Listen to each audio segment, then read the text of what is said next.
Okay. Hey, are we gonna make a video? Yes, we are. March 23rd. I was just watching, maybe in order to generate a little enthusiasm or something. I don't know. But I was just watching the video from 1 year ago, March 25th. And pretty amazing, the difference. Like, this blue pot was in a different location, but in that video it was way less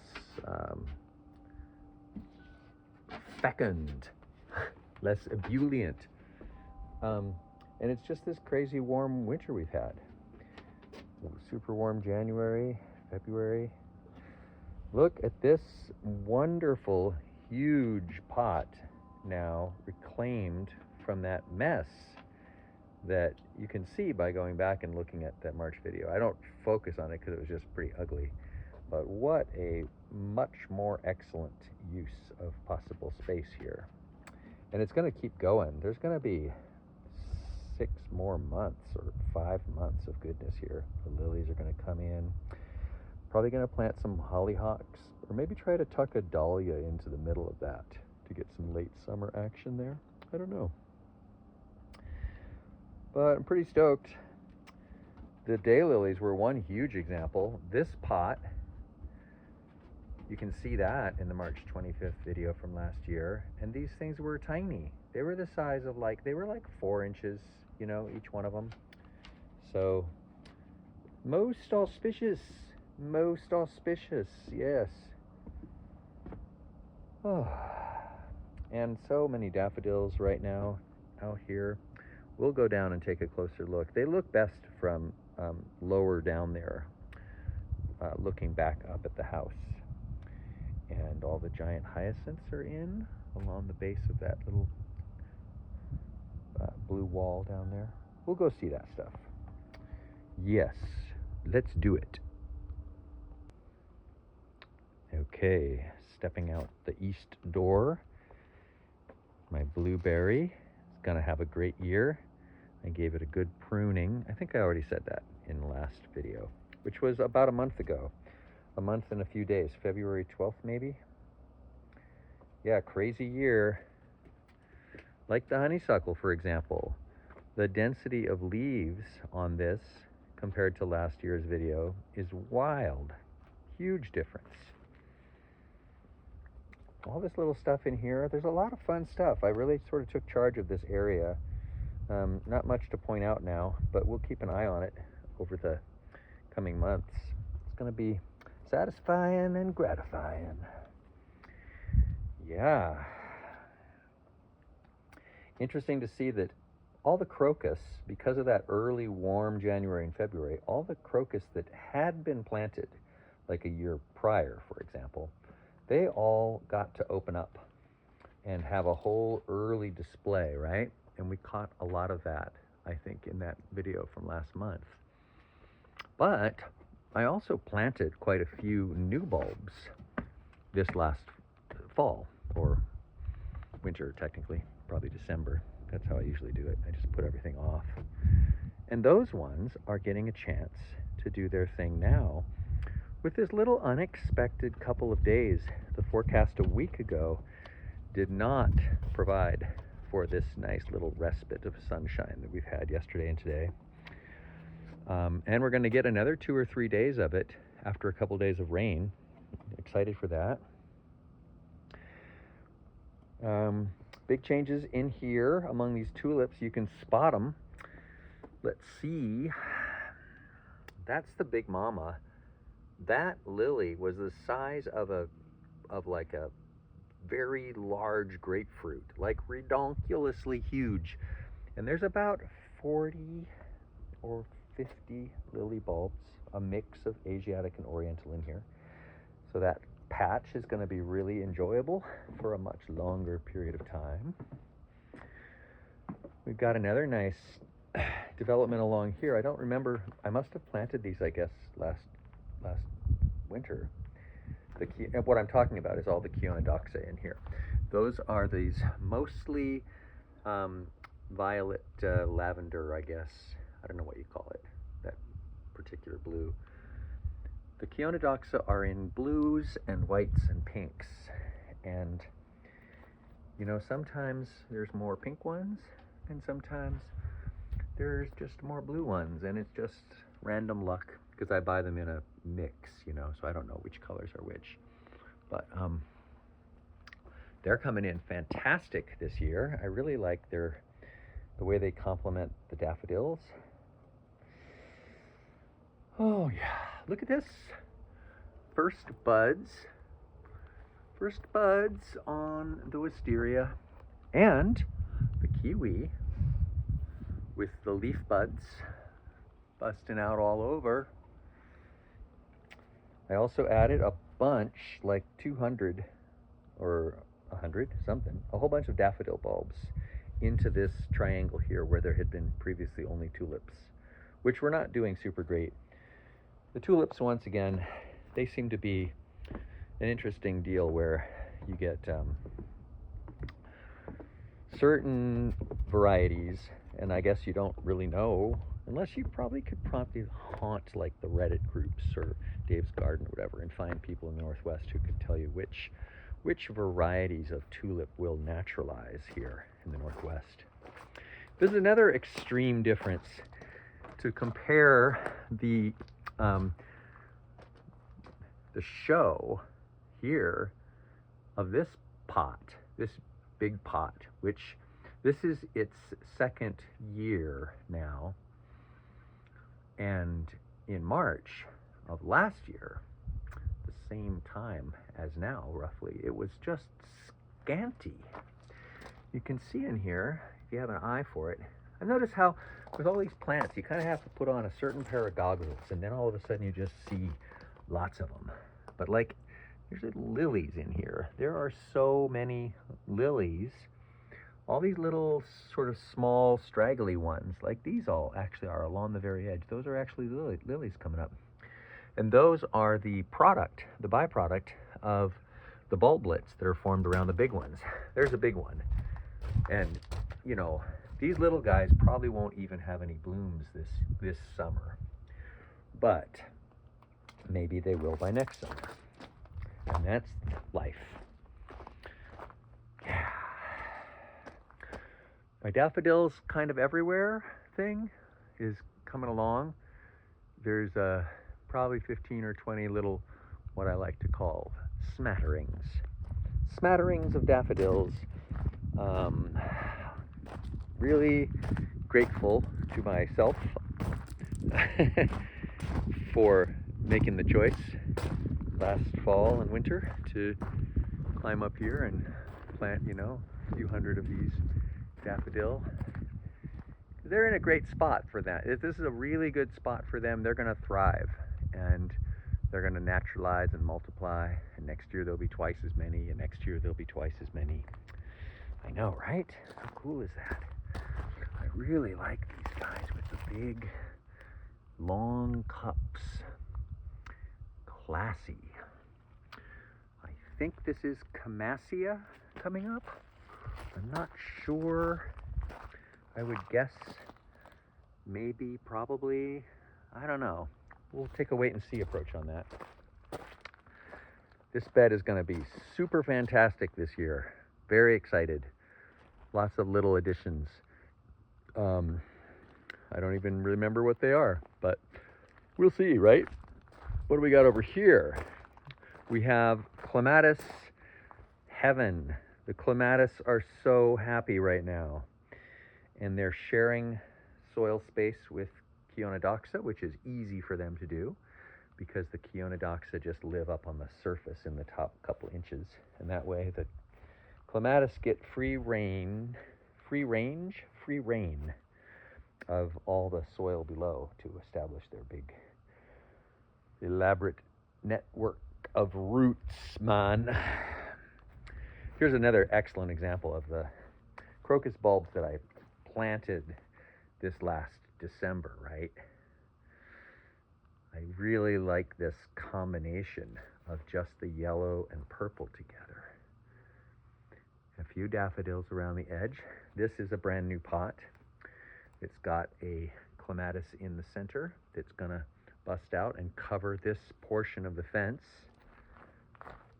You know, my 10-year goal here, I mean, for 10 years, not 10 years from now, I think it's gonna be this year. We're gonna get to see almost all of this fence within a few months, covered mostly with vines. Yeah, here's another one. This guy's actually doing really well. Look at that happy clematis right there. You're like, I just see a whole bunch of flowers. What are you talking about? Anyhow, 10 minutes already. Oh my God. Get a move on. There's not a lot to see here. Daffodils are coming in. The new ground covers, like the lamium that I planted, haven't really popped up much yet. This little Japanese Caria japonica, though, is looking really great with its little yellow flowers. I'm excited to see that get big. I think it's going to be pretty. Smatterings. Smatterings. Smatterings everywhere. I just say that because I like to say it. It's not a word you get to use very often, you know. Gosh, a person could go their whole life and never even say it. Interesting to see along here how relatively lame the show is from the giant hyacinths. How many of them are sort of stunted, you know. This is their third year. And that's what the wisdom is. I didn't know that when I planted them. You're good for maybe 3 to 5 years of blooms. So, I mean, I'm not throwing stones. They're still pretty. Glad to have them here. But when we compare these to the ones that I just planted last winter, you'll see, or last fall, you'll see a big difference. Let's get into these guys. Oh, grapevine. These are so, like, fairyland foresty, you know? Grape hyacinth, right? Now these are bona fide naturalizer big time. I don't know if I'm motivated to take an actual head count right now, but one can reasonably extrapolate, that doesn't sound right at all. Anyhow, that there'll be twice as many here next year.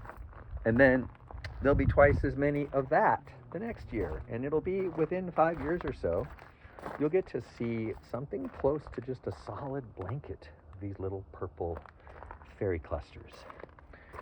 I washed my vinyl today and washed my exterior windows and doors and things, getting ready for a week-long visit from a very good friend of mine. It's going to be fantastic. We're just going to bro out to the max, talk about everything forever, probably play a little Xbox, watch some shows, eat a lot of food. And I'm going to drag him out here and get him to help me plant stuff, because I have a lot of stuff to plant still, believe it or not. Yeah. So, yeah, it's easy to see how much more consistently large, right, these giant hyacinths are than the other ones. And we can also see all the daffodils coming in behind them, getting ready to open soon. And they're going to make a beautiful show here. It's going to be so nice in front of the blue wall. Chionodoxa maximum, well, not maximum, they'll be maximum in 10 years. Love these flowers. I love them because, why? They are not nocturnal, I don't know the word exactly, but they don't close up when it's cloudy or dark. They open up and stay open. And I believe they're good for weeks or so. Like, these guys have been out here for at least 2 weeks now, and they don't show any signs of giving up their ghost. So let's come down here where we can take a peek. This is all the foxglove rosettes. There's going to be, once again, a whole shit ton of foxgloves And those are the ones up there, that 6 or 8 or so of them that I relocated those up into that area, cut down that shrub that was there. A nice, very nice smattering. But yeah, so now we get to sort of see, you know how the daffodils are, right? They're sort of downward facing somewhat, so you don't really get to appreciate their full daffodilness unless you're looking from below up to them. Yeah, anyhow, I'll just pause this no, I'll walk with it. We'll walk together. I'm going to get this in under 20 minutes, which is not as good as under 15 minutes, but you know, hey. Another spread of daffodils along here, along this log. Still like, I think I've got another full month of daffodils because I planted so many different varieties based on early, mid, and late season flowering ones. Hoping that'll work out. This whole area is swarming with sweet williams, which look like this, and they flower for months. Very excited to see how this comes out. And here, my friends, this, talk about how something comes out. This is really just coming great. Wow. What we're seeing now are almost entirely just the jonquils, these tiny little mini daffodils. Oh man, so nice. And there's going to be other types of daffodils coming in a little later. There's going to be lots and lots of grape hyacinth. You can see a couple little creeping in here, and also a couple different varieties of the larger sort of regular English hyacinth. Not the giant, not the grape, but the sort of mid-sized ones, which I think are in pinks and blues. Yeah, pretty stoked. I mean, this area was just trash. It was just nada, nothing, until I took charge of it. And man, what a lot of sweaty work, you know, but what an investment, because it's going to just be beautiful and then more beautiful and then more beautiful. And I'm not sure how easy it is to see on this hillside. This is another big sort of like opportunization of a great potential area that I hadn't done anything at all with yet. And now there are all the daffodils, several hundred planted throughout, as well as a bunch of camassia, and also something called acidanthera that's going to come in later, I think, maybe in the summertime. I'm also planning to plant a lot of seeds up there, and we'll see how that works. I don't know how that works, but I've got seeds for a variety of things. We'll talk about that later, maybe after I planted them. Grape hyacinth. Oh, this is fun. Look. That is, you guessed it, a lily. And I planted along here one every foot. There's one hiding right in there. And one here, which actually seems like two, which is very weird. But every foot there was one planted. So like there's one supposedly there, but you know, I'm patient. I'm assuming they're all going to come up. They were in great shape. But these are this wonderful type of lily called the martagon lilies, which hang down like a little Japanese lantern kind of, and they're really nice to look at from below. So I think that's going to be a win. All right. I'm going to go for exactly 20 minutes. I've got 45 seconds to wrap this baby up. Daffodils up the stairs. Heck, I'm going to sign out early. Thanks for playing.